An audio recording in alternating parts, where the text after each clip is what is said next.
se é possível, afasta de mim esse cálice. Todavia, não se faça o que eu quero, mas sim o que tu queres. Foi ter então com os discípulos e os encontrou dormindo. E disse a Pedro: então não pudestes vigiar 1 hora comigo? Vigiai e orai, para que não entreis em tentação. O espírito está pronto, mas a carne é fraca. Afastou-se pela 2ª vez e orou dizendo: meu Pai, se não é possível que este cálice passe sem que eu o beba, faça-se a tua vontade. Voltou ainda e os encontrou novamente dormindo, porque seus olhos estavam pesados. Deixou-os e foi orar pela 3ª vez, dizendo as mesmas palavras. Voltou então para os seus discípulos e disse-lhes: dormi agora e repousai. Chegou a hora. O Filho do Homem vai ser entregue nas mãos dos pecadores. Levantai-vos e vamos. Aquele que me trai está perto daqui. Palavra da salvação.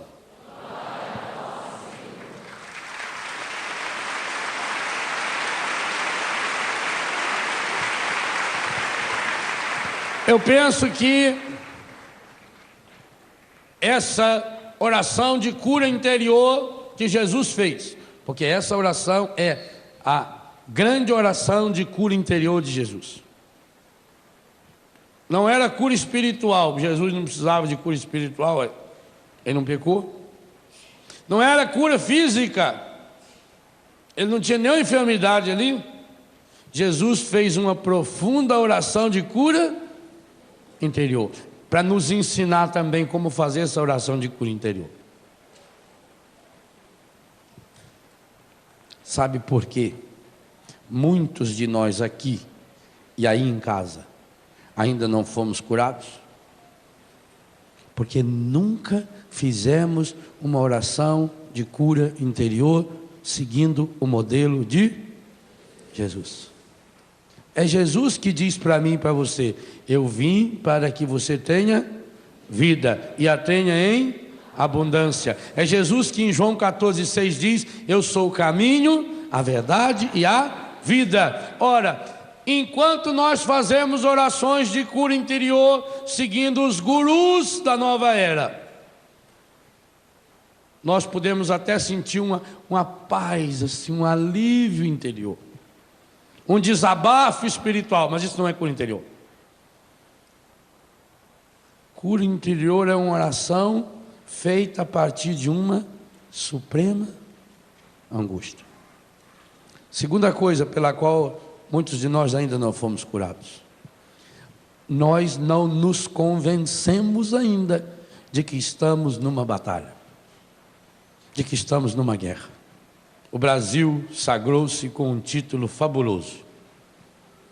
Lembra qual? O Brasil foi pentacampeão.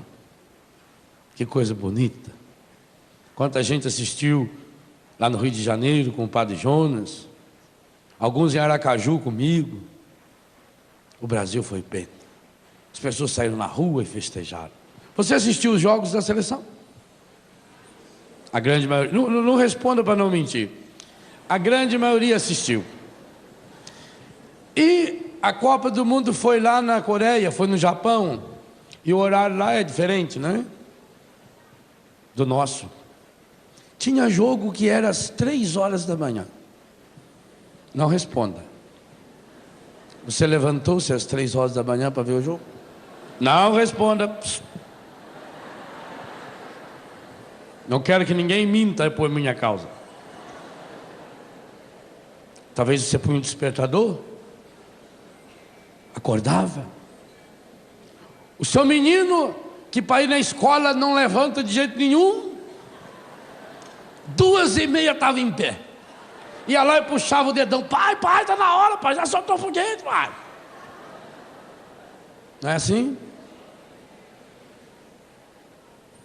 E você levantava às 3 horas da manhã e ficava ali em frente da televisão e às vezes nem ia dormir mais, porque você tinha que torcer para que Ronaldinho, embora a grande responsável pela vitória da seleção foi minha mãe, aquele modelo de cabelo do Ronaldinho foi ideia da minha mãe.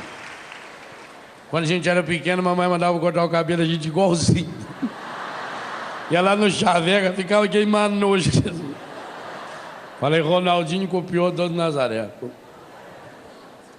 Então você levantava às 3 horas da manhã e você assistia o jogo. E torcia, vai. A grande maioria das pessoas fez isso ou não? Pergunto, não responda também. Pergunto agora. Quantas vezes você levantou às 3 da manhã para rezar um terço? Para vencer a desgraça que está abatendo sobre sua família? Não. Quantas vezes? Não é errado assistir o jogo às 3 horas da manhã, não é errado. Que bom! E eu gostei muito da vitória da seleção brasileira, até porque até o presidente da república deu palpite, dizendo que tinha que levar o fulano e o ciclano. E o Filipão foi macho o suficiente para não levar e ganhar a Copa. Eu achei ótimo. Mas isso tem que ser jogado agora na minha vida espiritual. Ah, padre, eu estou lutando tanto para arrumar um emprego. Quantas vezes a família levantou às 3 horas da manhã e se colocou de joelho, rezou um terço. Não estou falando nem 1h30 que demora um jogo, para pedir o emprego do marido.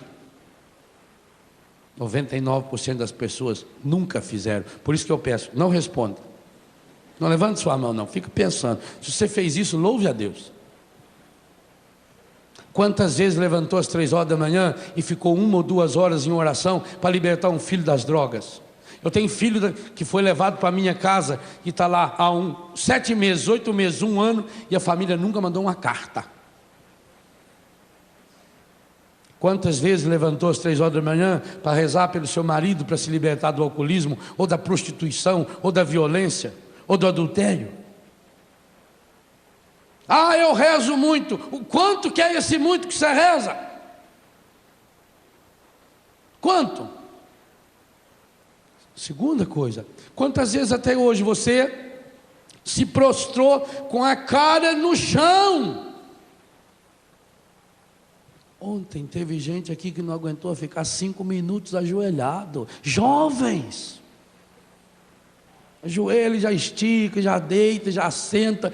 Depois fica querendo passar a mão no ostensório como se fosse uma coisa mágica. Mete esse joelho no chão para ver o que muda. Nós brincamos com coisa séria.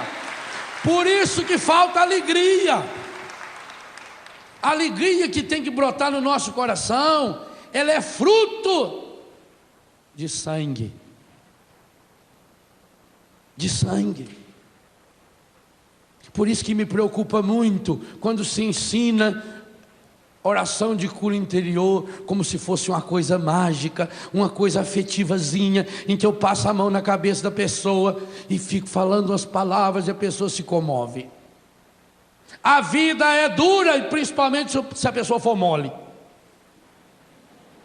Ora, se Jesus, o Filho de Deus, aquele que veio para nos dar a vida, que tem palavras de vida, que nos dá o pão da vida, que é o único que pode nos levar para a vida eterna, se Jesus sentiu tristeza profunda, uma tristeza tão grande que se transformou numa angústia suprema, que chegou a suar sangue. Aqui nunca nenhum de nós suou sangue. Porque só quem falou que ele suou sangue foi Lucas, porque Lucas era médico e sabia muito bem que quando uma pessoa chega a suar sangue, É porque essa angústia, essa tristeza, ela já passou para o seu corpo. A tristeza espiritual, a tristeza interior se traduz numa tristeza física. O corpo somatiza essa tristeza. Jesus se retirou. Nós não nos retiramos, nós não nos afastamos, nós vivemos num barulho danado, numa agitação, numa correria. Faz uma rezinha mágica, reza quem sabe 15 minutos por dia e acha que rezou muito, vai uma vez por semana na missa e acha que Deus está devendo obrigação, faz uma novena lá daqui, uma rezinha desse tamanho, reza 9 dias seguidos, de qualquer jeito, no intervalo da novela, reza aquilo lá, olhando para a televisão e acha, e cobra de Deus. Chega dessa espiritualidade de lixo. Enquanto vivemos essa espiritualidade de lixo, da superficialidade, nós não chegaremos a mergulhar na cura que o Senhor quer fazer. A cura interior não é opcional, não. Jesus veio para curar-nos interiormente, porque sem a cura interior não tem salvação. O ministério da cura interior em Jesus é um ministério salvífico, porque ele não é curandeiro, ele é salvador. Agora nós queremos um Cristo curandeiro, um Cristo que não me compromete, um Cristo que me ensine uma oraçãozinha mole. Não, Jesus se retira, se retirou com os 12, grupo.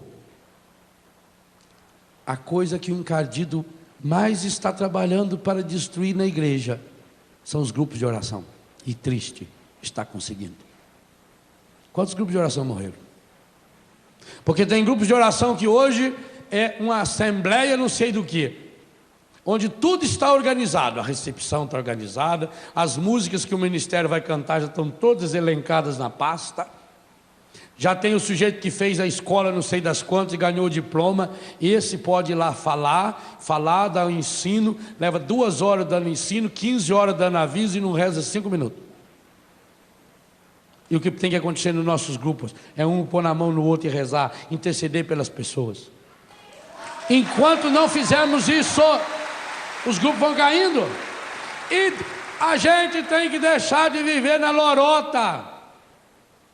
Onde estão os grandes cenáculos que se realizavam? É muito fácil eu colocar a culpa nos outros. Eu dizia, aliás, talvez foi por isso que nunca mais me convidaram para pregar no Congresso Nacional da Renovação.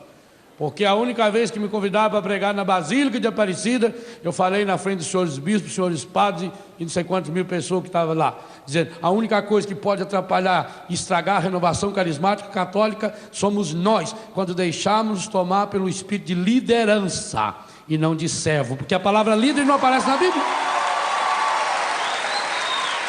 E é isso que está acontecendo. É isso. Tem gente que hoje tem tanto cargo, ele que pertence a tanta secretaria, que ele não tem tempo de fazer uma oração. Ele tem que organizar as pastas das secretarias dele, tudo. Jesus está nos dando um ensino concreto de cura interior. Retire-se com o grupo. É preciso que eu tenha um grupo. E dentro desse grupo, aí é uma sabedoria espetacular. Jesus tinha o grupo dos 12 apóstolos. Ele tinha os 72 discípulos, com os quais ele rezava. Mas ele tinha o grupo dos 12 apóstolos, que era para fazer a oração mais íntima. Foi para eles que Jesus ensinou o Pai Nosso. Foi com eles que Jesus partiu o pão e instituiu a Eucaristia. Foi com eles que Jesus instituiu o sacramento da reconciliação. Acabamos de receber um abraço de um sucessor deles, Dom Alberto. Os bispos são sucessores dos apóstolos. Mas entre aquele grupo, o grupo que Jesus rezava, o grupo que rezava com Jesus, Jesus tinha o seu grupinho de cura interior. E esse grupinho tem nome. Era formado por Pedro, Tiago e João. Sabe o que me impressiona? os 3 piores. Em matéria de relacionamento, os únicos 3 que a Bíblia conta que tinha defeito de relacionamento. E aliás, para completar o quadro, a conclusão da oração é Jesus dizendo que está chegando o quarto. Qual é esse quarto que estava chegando ali? Judas. Ele está bem de oração. Jesus tinha o seu grupo, e dentro daquele grupo ele tinha os 3 que eram os seus verdadeiros amigos. Quem diz que tem muitos amigos não tem nenhum. Amigo, você tem que ter pouco. Talvez contar no dedo de uma mão. Mas é esse amigo diante do qual eu posso rasgar meu coração. Meu irmão, minha irmã, as piores máscaras que existem são as máscaras espirituais, que criam corações mascarados, e corações mascarados em pouquíssimo tempo tornam-se corações empedernidos, corações de pedras, corações feridos e machucados, e aí a ferida lá de dentro não sai. Nós precisamos de pessoas diante das quais nós podemos rasgar o coração. Isso eu preciso na família, eu preciso na comunidade, eu preciso na igreja. Não acontece cura interior sem intimidade profunda. Amigo é aquele diante do qual eu posso rasgar meu coração, mostrar a minha fraqueza. Cronologicamente falando, essa experiência de oração de cura interior de Jesus aconteceu na semana da sua morte, muito provavelmente na 4ª ou na 5ª-feira santa. Gente, que preparação o homem que vai salvar a humanidade. Como é que esse homem que ia assumir a missão de ser salvador do mundo e que ia convidar os discípulos a pregar o seu nome como Senhor e Salvador, inclusive entre os discípulos aquele que ia assumir, apóstolo portanto, a missão de seu sucessor, Pedro, o primeiro Papa. Que coisa estupenda! Jesus não tem máscara no seu coração, nem diante daquele que será o primeiro Papa. É por isso que depois Jesus vai poder fazer oração de cura interior na cruz. Pai, perdoa, eles não sabem o que fazem. E é por isso que depois de ressuscitado vai poder vir fazer a oração de cura interior no coração de Pedro. Jesus está nos mostrando que enquanto não entrarmos nesse processo de prostração, e a palavra prostrar eu lembrava ontem, ela tem esse duplo sentido. Quem não se prostra diante de Deus, se prostra diante da vida. E terrível, acaba se prostrando diante do engadido. Porque o sonho do engadido, e ele falou para Jesus, é que a gente acabe se prostrando diante dele. Esse é o sonho dele. Quantas pessoas prostradas na vida? Pega o dicionário e lê o que é prostrado. Deprimido, angustiado, triste, amarrado, desanimado. Estou mal, estou prostrado. Sabe por que a gente fica prostrado? Porque a gente não se prostra diante de Jesus. A gente não se prostra diante do Senhor.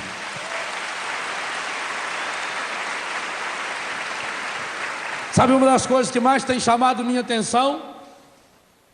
Pegue a sua Bíblia e comece a ler em Gênesis, não agora que não vai dar tempo. Quantas vezes vai aparecer pessoas em situações limítrofes? E qual é a atitude dessas pessoas? Prostrar-se em oração diante de Deus. Mas não uma oraçãozinha escondida lá no quarto, não. Quem quer experimentar a graça da cura interior não pode se esconder. Tem que tirar as máscaras.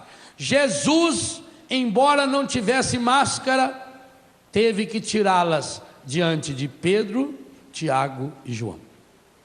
Porque às vezes você podia dizer: mas eu não tenho para quem eu me abrir, eu não tenho pessoas especializadas, experimentadas, cursadas ou sei lá o quê. Talvez tenha sido pedagógico que Jesus escolheu Pedro, Tiago e João, para mostrar para nós: olha aqui, diante de quem eu me abri. Pedro, o único que o negou 3 vezes. Tiago e João receberam de Jesus o apelido de Boanerges, filhos do trovão. Pensa bem. Às vezes a gente fica triste porque uma pessoa falou mal da gente. Jesus não falou mal, não. Ele chamou os dois de filhos do trovão. É feio. Trovão assusta. E de Pedro ele deu um apelido para Pedro, que Deus o livre guarde. Mateus 16. Afasta-te de mim, encardido. Que coisa! De nenhum outro apóstolo ele chama, nem Judas. Pedro, encardido. Tiago e João, filhos do trovão. Pior ainda, pois foi diante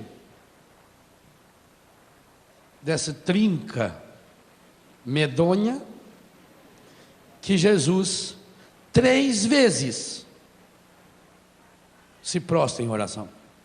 Parece que as 3 vezes que Jesus se prostra significa uma para Pedro, uma para Tiago, uma para João. Talvez será por isso que Paulo vai escrever em Gálatas que os colunas da igreja, ou as colunas da igreja, é Pedro, Tiago e João. Jesus se abriu com eles. Jesus mostrou a angústia para aqueles 3. E pior, os 3 não deram bola para a angústia dele. Puxaram a paia.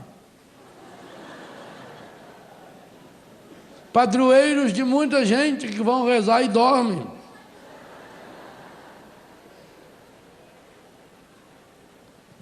A primeira vez que Jesus se prostrou, ele ficou quanto tempo? 1 hora.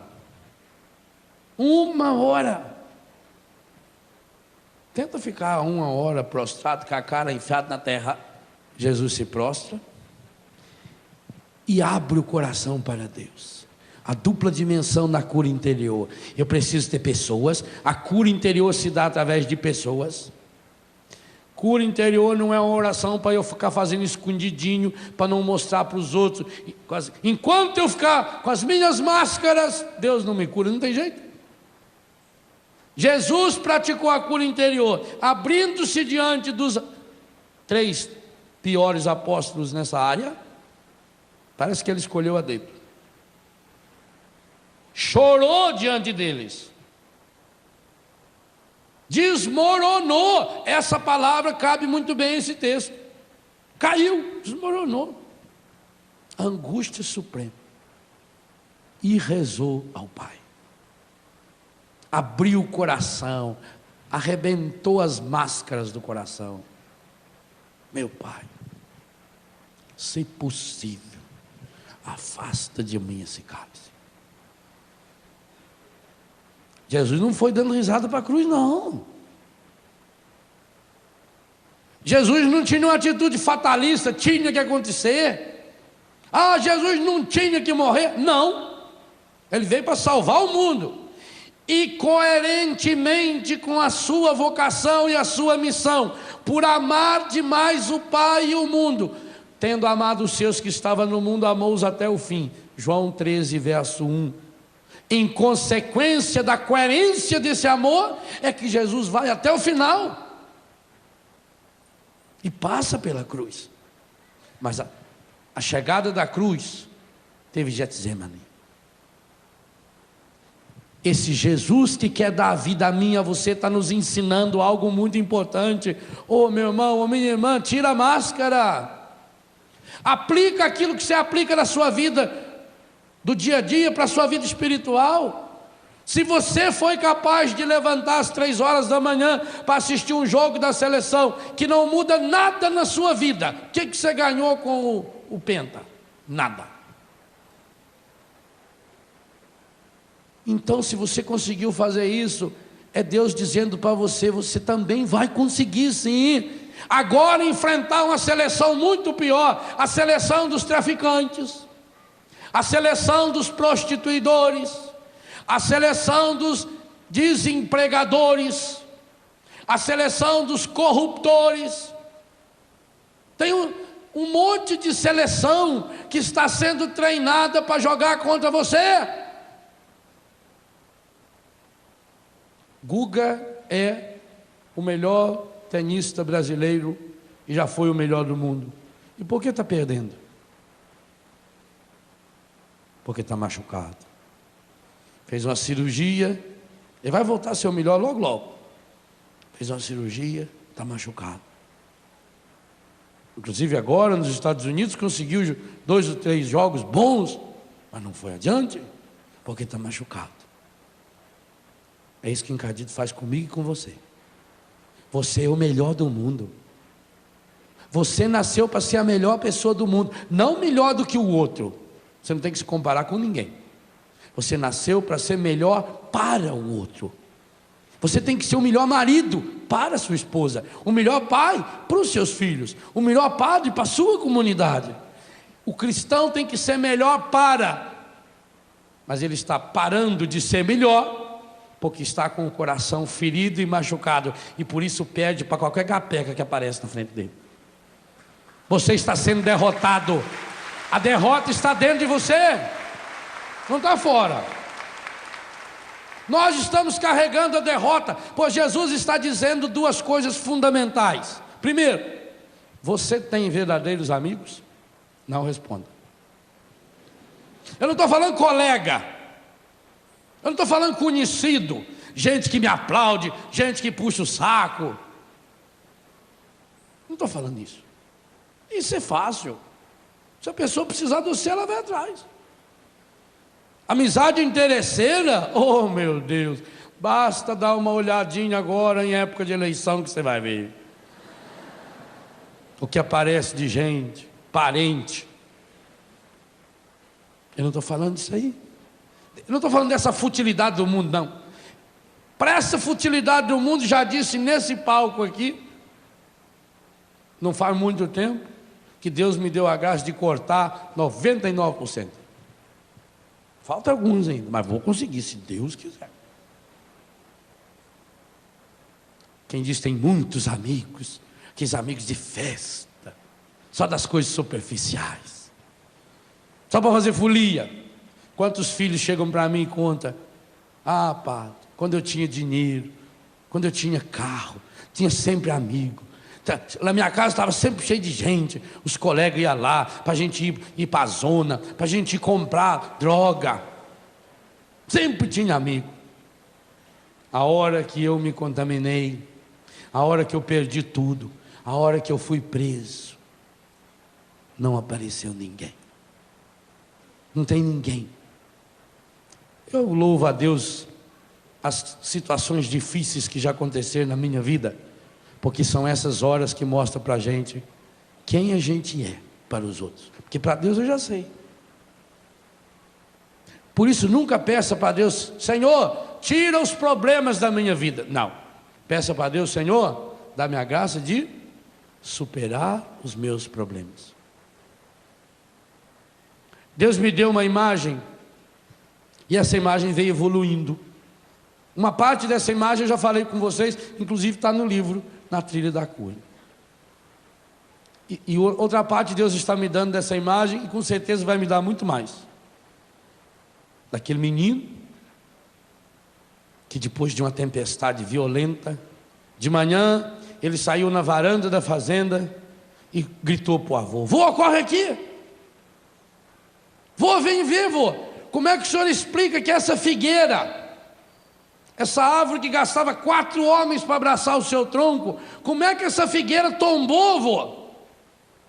O vento derrubou a figueira, vô. E Como é, vô, que aquele pezinho de bambu, tão fininho, como é que aquele pezinho de bambu não caiu, vô? Aí o vô pôs ele aqui no cangote, falou, vem cá. Aí foi lá na figueira, mostrou a figueira. Falou, nossa, vô, ela está oca. É, filho, com o tempo a figueira foi ficando oca. Pô, mas não parecia. É por causa da casca, filho. Tinha uma casca muito grande. A gente não via, se olhava para a figueira, ela estava lá, metidona, poderosa. Achou que era muito importante. O vento. Ele falou, vô, mas o bambu também é oco. Aí o vô gostou mais ainda. Falou, então vem cá. Aí chegou lá no bambuzinho pequenininho. Falou, primeira diferença. O bambu sabe que é oco desde pequeno. Então a primeira coisa. Primeira coisa que o bambu ensina para mim e para você. Depois você vai na catoça de bambu ali e aprende o resto. Primeira coisa que o bambu ensina para mim e para você. Desde pequeno a gente é oco. O que significa isso?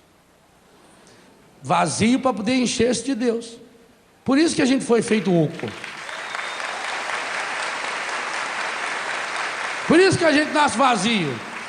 Porque Deus quer nos encher com o seu em plenitude. Então, primeira coisa, o bambu sabe desde pequeno que ele é oco. Então, sabendo que é oco, que é fraco, ele toma alguns cuidados. Segunda coisa que o bambu nos ensina, a nossa vocação é o céu. O bambu é uma grama, da família das gramíneas. Enquanto as gramas comuns se alastram, o bambu, sendo uma gramínea, sobe. Porque ele tem uma meta. Todo bambu só cresce para o alto. Você também.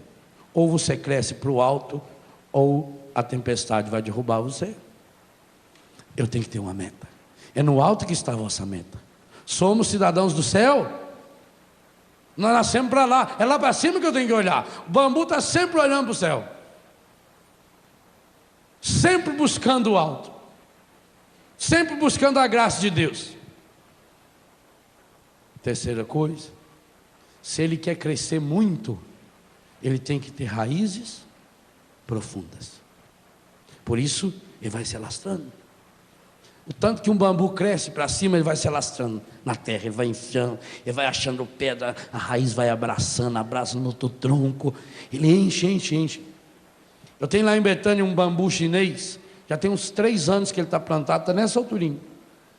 Ainda vai levar mais uns 2 anos para ele começar a crescer. Mas quando ele crescer, ele vai chegar a 20, 30 metros de altura. Ele leva 5, 6 anos só criando raízes. Terceira coisa que o bambu ensina para mim e para você. Se eu quero chegar lá no alto, eu preciso ter raízes sadias, raízes saradas, raízes curadas. E o que significa raízes?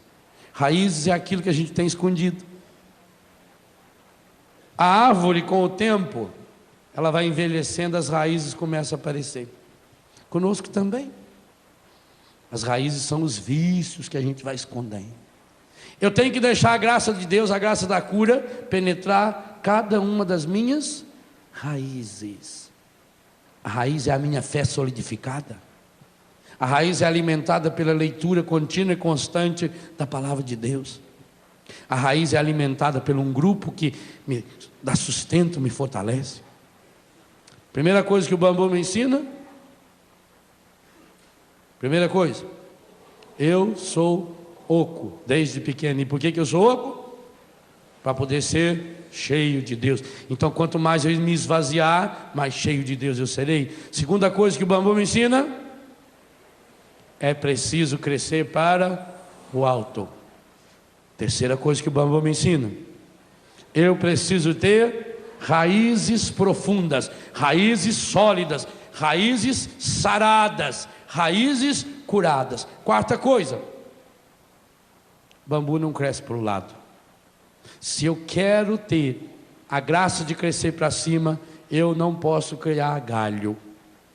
Bambu não cria galho. A figueira criou galho. Bambu não. Criar galho significa dispersar nossos dons, nossos talentos em coisas que não deve. Quantas pessoas se enroscam na vida porque está sempre amarrado, está amarrado com fulano, com cicrano, com a falsa amizade, tem que vir, eu tenho que ir lá porque, sabe como é que é, né, a vida na sociedade, eu tenho que ir, coisa nenhuma, vou se eu quiser. Uma vez a senhora lá em Brusque falou para mim, o senhor esteve na casa de fulano, não foi na minha casa. Não sei por que eu tinha que ir na sua casa.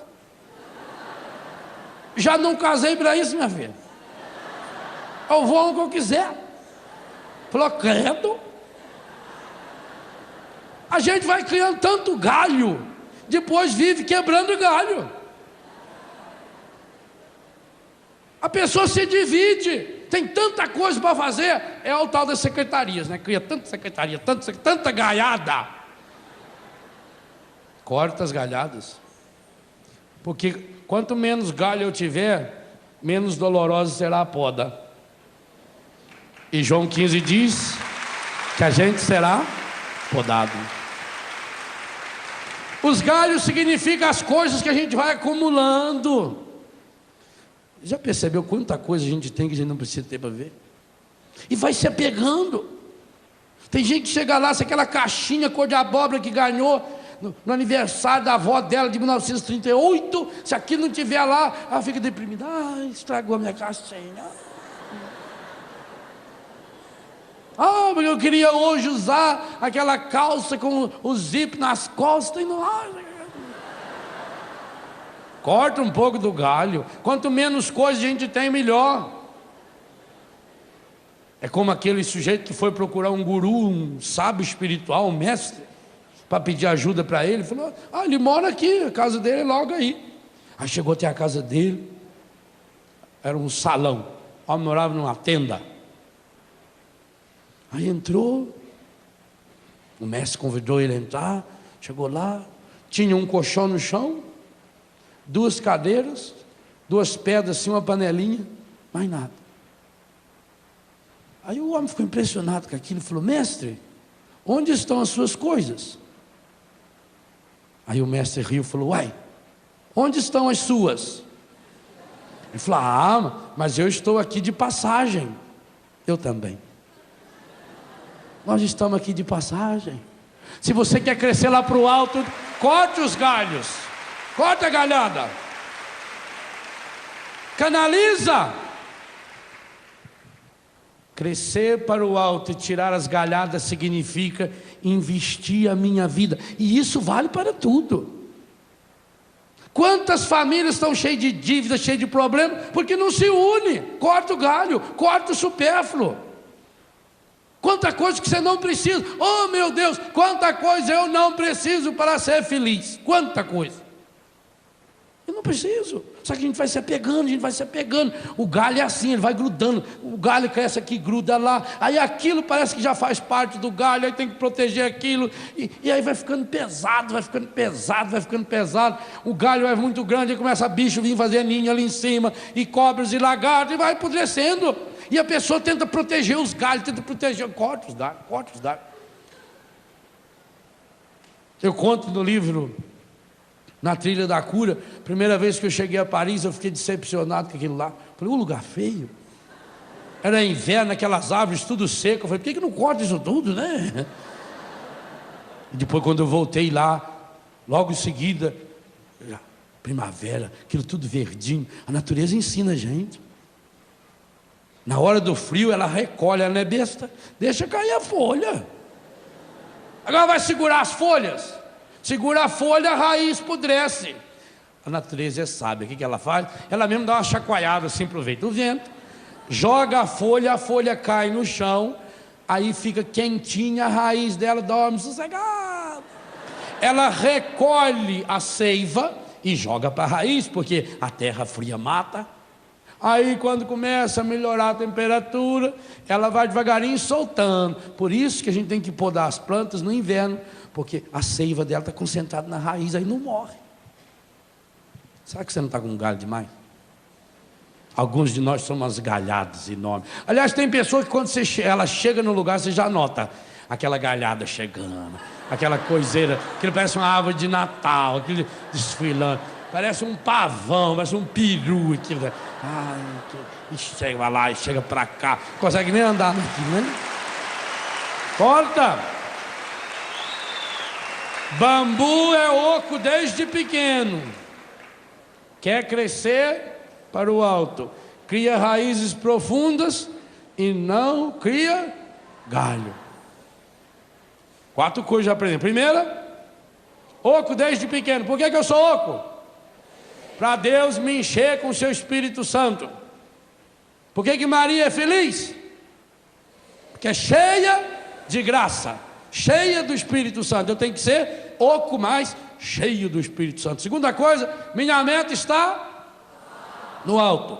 Terceira coisa, raízes profundas, sólidas, saradas. Quarta coisa, é preciso cortar o galho. Quinta coisa que o bambu me ensina: olha bem de perto para o bambu. Você já viu que ele é cheio de nozinho? Não é o nó que enfeia o bambu, é o nó que dá resistência ao bambu. Por isso que lá embaixo o nó vai juntando mais próximo assim.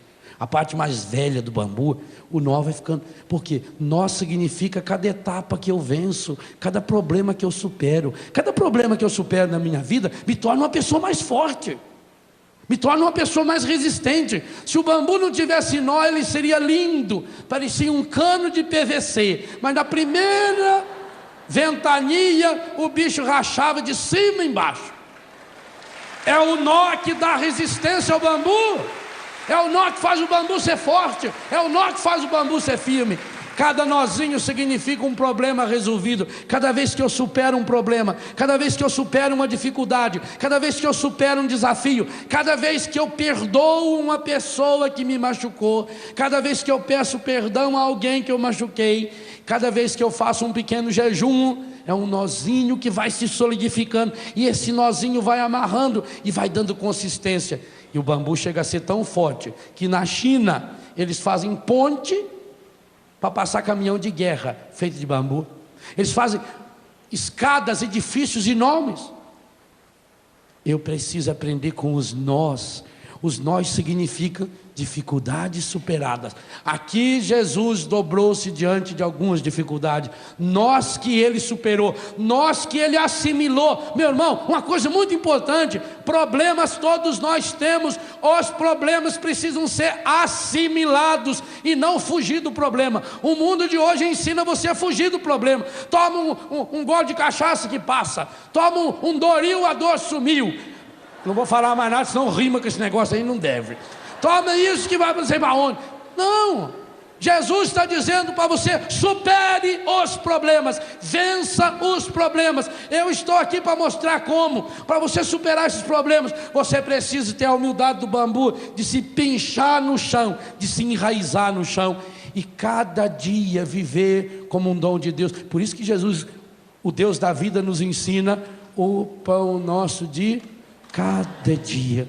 Tem um problema a ser superado, supere esse problema agora, resolva. Como que eu vou resolver? Jesus deu a pedagogia para nós.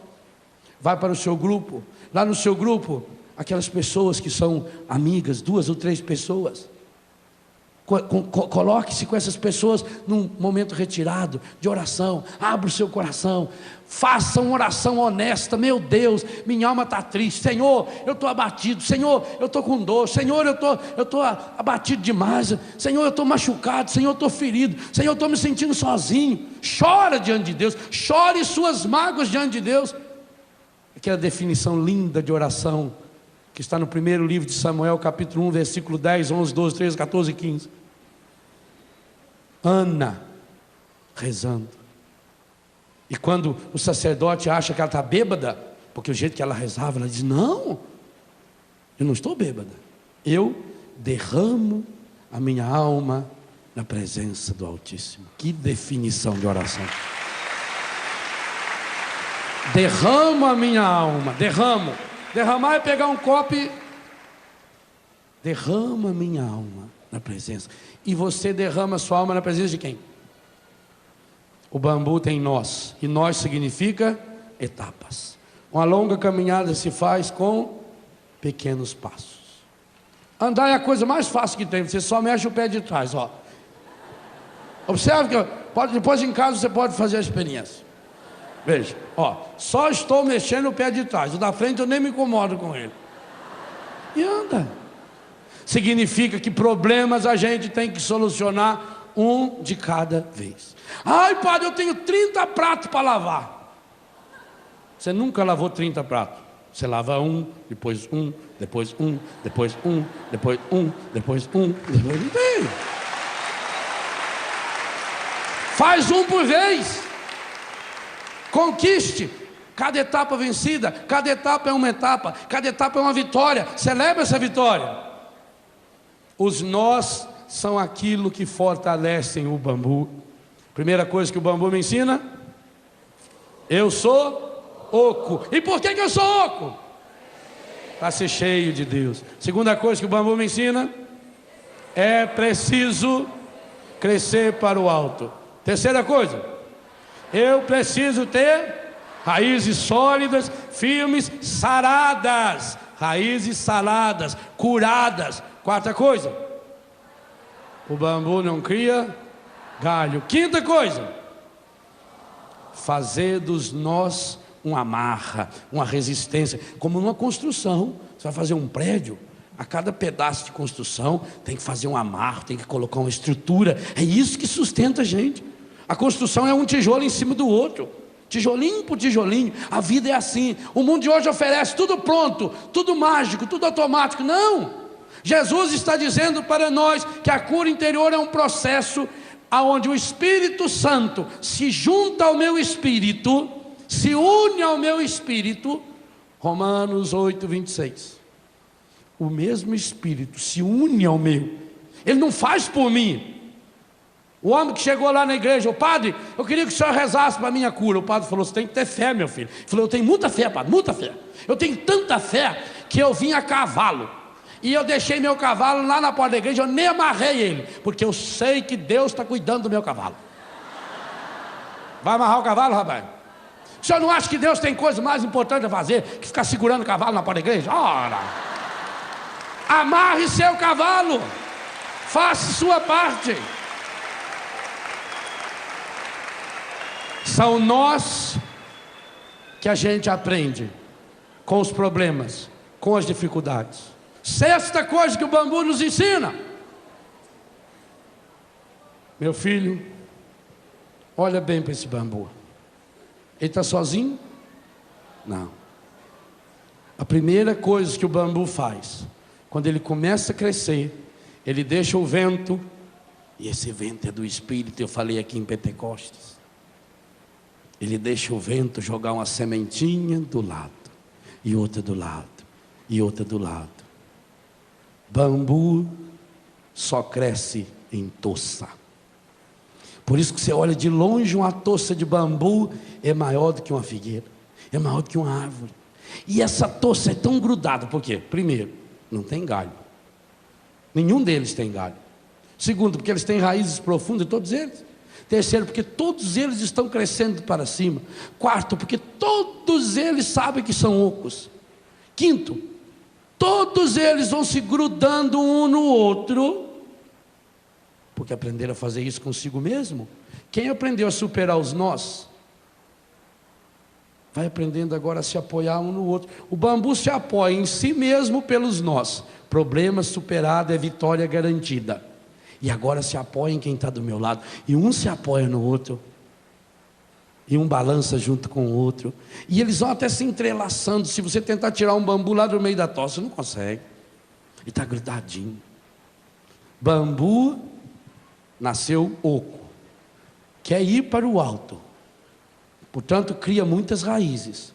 Supera cada dia um problema. Os nozinhos que a vida vai lhe oferecendo. Cada problema superado é um nó que firma, e ele se torna forte, e ele se torna firme. Ele vai cortando os galhos. Quem não corta os galhos não consegue viver em comunidade. Por que as pessoas não conseguem viver em comunidade? Tem gente que não pode, como é que vai pôr dois pavão macho junto? Não cabe. A hora que eles abrem, é que...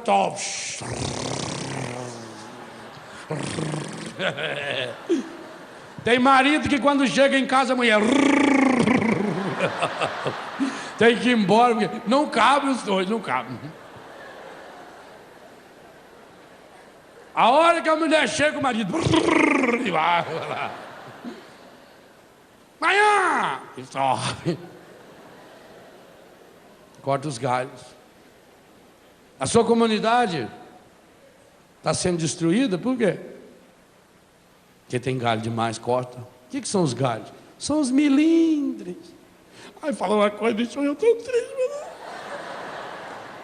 Padre, eu gostava tanto que a pessoa, ajudei tanto nela, tanto. Agora só vi a hora que a gente mais precisa. Como dói em gratidão.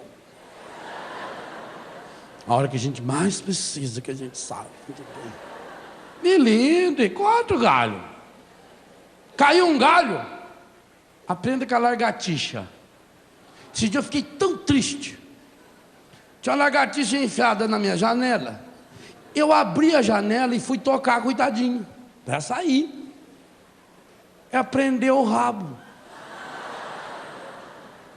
Não é que ela soltou o rabo, largou o rabo na ponta da minha vassoura e saiu e foi balançando aquele toquinho, fazendo assim pra mim. Aí eu fiquei com raiva da lagartixa.